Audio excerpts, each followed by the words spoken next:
জয় তারা জয় বাম। তো আজকে জানাবো মঙ্গলের জন্য, যাদের ধরুন মঙ্গল ডিস্টার্ব হয়ে রয়েছে, মঙ্গল বিপজ্জনক হয়ে রয়েছে। মঙ্গলের ক্ষেত্রে কিন্তু অনেক অংশে অনেক কাজ আটকে যায়। উঁচু স্তরে চাকরি, উচ্চ স্তরে পড়াশোনা, সব দিক দিয়ে কিন্তু মঙ্গল ক্ষেত্রে যদি খারাপ থাকে সেই ক্ষেত্রে কিন্তু টোটালটাই আটকে যায়। মঙ্গল কিন্তু রক্তপাতজনিত জিনিসটাকে আরও বাড়িয়ে তোলে যদি খারাপের দিকে থাকে। তো সেই ক্ষেত্রে বলবো এই টোটকাগুলো, কিছু কিছু টোটকা আছে যেগুলো আপনারা করতে পারেন। সেটা যে ধরুন 100% খারাপের জায়গায়, সেখানে অনেক অংশে কমে গিয়ে কিন্তু আপনারা রক্ষা পাবেন। তো সেই ক্ষেত্রে আমি বলবো কিছু কিছু টিপস বলছি, সেগুলো খেয়াল। প্রথমেই বলবো মঙ্গলের যন্ত্র আপনারা কিন্তু গলায় ধারণ করতে পারেন। হনুমানজির পুজো করুন, হনুমানজি চল্লিশা পাঠ করুন। প্রতি মঙ্গলবার করে হনুমানজির মন্দিরে যান, লাড্ডু প্রদান করুন, হনুমানজিকে সিঁদুর মেটে সিঁদুর প্রদান করুন, ওনার বা পায়ে মেটে সিঁদুর দিন। সেই সিঁদুর কালেক্ট করে নিয়ে এসে আপনারা যখন শুভ কাজে বেরোচ্ছেন বা আপনাদের কোনো কিছু কাজ যাতে আপনারা হয়ে যায়, সেই ধরনের যদি কিছু কাজ থাকে, ব্যবসার ক্ষেত্রে বলবো, ব্যবসার স্থানে বলবো আপনারা সেই সিঁদুরের টিপ করে বসুন, সেই কাজে বেরোন। বা হনুমানজিকে আপনারা আপনাদের ব্যবসার স্থানে রাখতে পারেন, বাড়িতেও রাখতে পারেন। প্রতি মঙ্গলবার করে হনুমানজিকে লাল জবা ফুলের মালা ধারণ করান। তো এইগুলো আপনারা করতে পারেন। এছাড়া বলবো মঙ্গলের জন্য কিন্তু ঋণ প্রচুর পরিমাণে বেড়ে যায়। তো সেই ক্ষেত্রে বলবো মঙ্গলকে সঠিকভাবে চালনা করতে হবে, নয়তো কিন্তু সব দিক দিয়ে কিন্তু লাইফস্টাইলটাই বদলে দেয়। তো মঙ্গল যদি ঠিক না থাকে কিন্তু আপনাদের রাগ তেজ সব কিছুই বেড়ে যাবে, রক্তপাতজনিত সমস্যা দেখা দেবে। এই ক্ষেত্রে কিন্তু বলবো মঙ্গলটাকে সাবধানে রাখার চেষ্টা করুন। হনুমানজির পুজো করুন, বেশি করেও হনুমান চল্লিশা পাঠ করুন।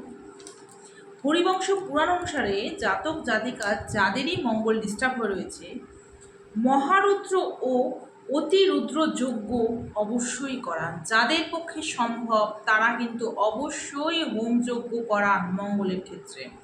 কারণ মাঙ্গলিক দোষ যদি হয়ে থাকে সেই ক্ষেত্রে কিন্তু বলবো মাঙ্গলিক দোষ না কাটালে, মঙ্গলের হোমযজ্ঞ না কাটালে জীবনে কিন্তু কোনো দিকেই শান্তিটা আসে না। বিবাহ ক্ষেত্রে বলুন, চাকরির ক্ষেত্রে বলুন, ব্যবসার ক্ষেত্রে বলুন, কোনো দিকেই কিন্তু সুবিধাজনকভাবে লাভ পাওয়া যায় না, সমস্যা কিন্তু লেগেই থাকে। সেই জন্য বলবো যজ্ঞ অবশ্যই করার। শুদ্ধ সোনার লকেটে মঙ্গলের যন্ত্র, লাল পাথর, পলা যাকে বলা হয়, সেটিকে আপনারা ধারণ করতে পারেন। মন্দির বা গরিব কোনো ব্যক্তিকে গুড় দান করুন, প্রচুর পরিমাণে গুড় দান করার চেষ্টা করবেন। যদি একান্ত কাউকে না পাচ্ছেন, মন্দিরে পাচ্ছে না, প্রবাহমান জলে নিজের মাথা থেকে পা পর্যন্ত 7 বার ঘুরিয়ে প্রবাহমান জলে দান করুন, মন্দিরে দান করুন, কোনো গরিব ব্যক্তিকে দান করুন। হনুমানজির সিঁদুরের যে টিপটা আমি বললাম, সেই টিপ অবশ্যই নিজের কাছে রাখুন। আর প্রত্যেকটা ক্ষেত্রে যখনই বাড়ি থেকে বেরোচ্ছেন আপনারা কিন্তু ওই টিপ ব্যবহার করুন। আচ্ছা, জন্মছকে যদি মঙ্গল ডিস্টার্ব হয়ে থাকে সেই ক্ষেত্রে বলবো গুড় তিল জলে মানে জলে ভাসিয়ে দেবে। আরেকটি হয় যাদের পক্ষে সম্ভব, সেটাই আমি বলবো, সবার পক্ষে সম্ভব নয়।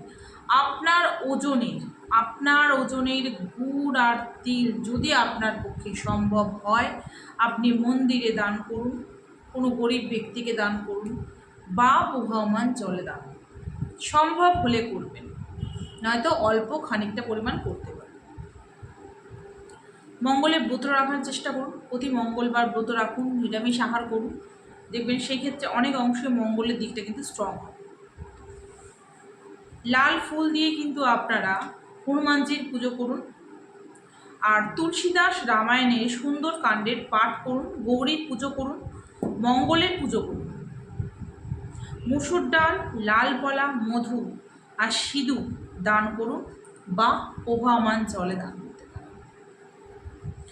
মঙ্গলের দ্বারা কিন্তু শারীরিক আর মানসিক আঘাত সামান্য হলেও এই জিনিসগুলো কিন্তু হয়ে থাকে। সেই জন্য বলবো হনুমানজির মন্দিরে দান করুন, হনুমানজির ওখানে প্রদীপ দান করুন, প্রদীপ জ্বালিয়ে আসুন, লাড্ডু প্রদান করুন, অনেক অংশে কিন্তু এইগুলো কেটে যাবে। আর যারা পলা ধারণ করতে পারছেন না, তামার কোনো জিনিস, তামার আংটি, তামার বালা, এই ধরনের জিনিসগুলো কিন্তু ধারণ করে থাকতে পারেন। আর জন্মছকে মঙ্গল যদি উচ্চ স্থানে থাকে তবে কিন্তু এই যে নিচস্থ অবস্থায় যে জিনিসগুলো দান করার, সেগুলো কিন্তু দান করবেন। ঠিক ঠিক আছে, উচ্চ স্থানে থাকলেও কিন্তু চেষ্টা করবেন দান করার, মন্দিরে হোক, গরিব ব্যক্তিকে হোক, জলে প্রবাহমান করতে থাকলে কিন্তু গ্রহের খারাপ দিকটা অনেক অংশেই কিন্তু কেটে যায়।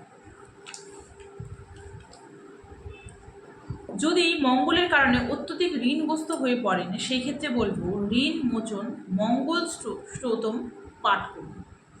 প্রতি মঙ্গলবার করে কিন্তু এটা পাঠ করতে পারেন। প্রতি মঙ্গলবার কিন্তু লাল ফুল প্রবাহমান জলে ভাসিয়ে দিন। প্রতি মঙ্গলবার করতে পারেন।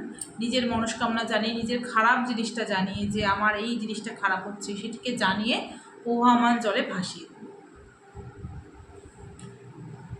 মঙ্গল ডিস্টার্ব থাকলে কিন্তু অনেক অংশে কিন্তু ঋণগ্রস্ত হয়ে পড়ে, ধার দেনা হয়ে যায়। সেই ক্ষেত্রে বলবো হনুমান চল্লিশা পাঠ করুন। প্রতি মঙ্গলবার করে হনুমান চল্লিশা, হনুমানজির পুজো। বারে বারে বলবো এক কথা, হনুমানজি যার পক্ষে সব কিছু জিনিসপত্র হতে কেনা সম্ভব নয়, দান করা সম্ভব নয়, সেই ক্ষেত্রে বলবো হনুমানজিকে মানুন, হনুমানজির পুজো করুন। দেখবেন অনেক অংশে কিন্তু মঙ্গলের দোষ কেটে যাবে, মঙ্গলের দোষ কেটে যাবে।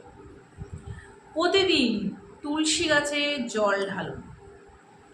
তুলসী গাছে সন্ধেবেলা করে ঘিয়ের প্রদীপ জ্বালান, ধূপবাতি জ্বালান।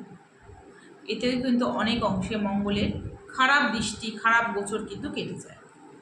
তো এইগুলো রইল মঙ্গলের কিছু জিনিস। তো যাদের পক্ষে যেটা সম্ভব তারা সেই জিনিসটা করুন, যাদের পক্ষে সম্ভব হচ্ছে না, মন খারাপের কিছু নেই, হনুমানজিকে পুজো করতে পারবেন, হনুমান চল্লিশা পড়তে পারবেন, সেইটুকু কাজ করুন।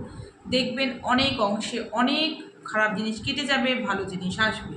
আর যাদের পক্ষে দান করা সম্ভব সেই ক্ষেত্রে বলবো তারা সেই অনুযায়ী দান করুন, দেখবেন আরও ভালো পথে যাবে আপনাদের লাইফস্টাইল।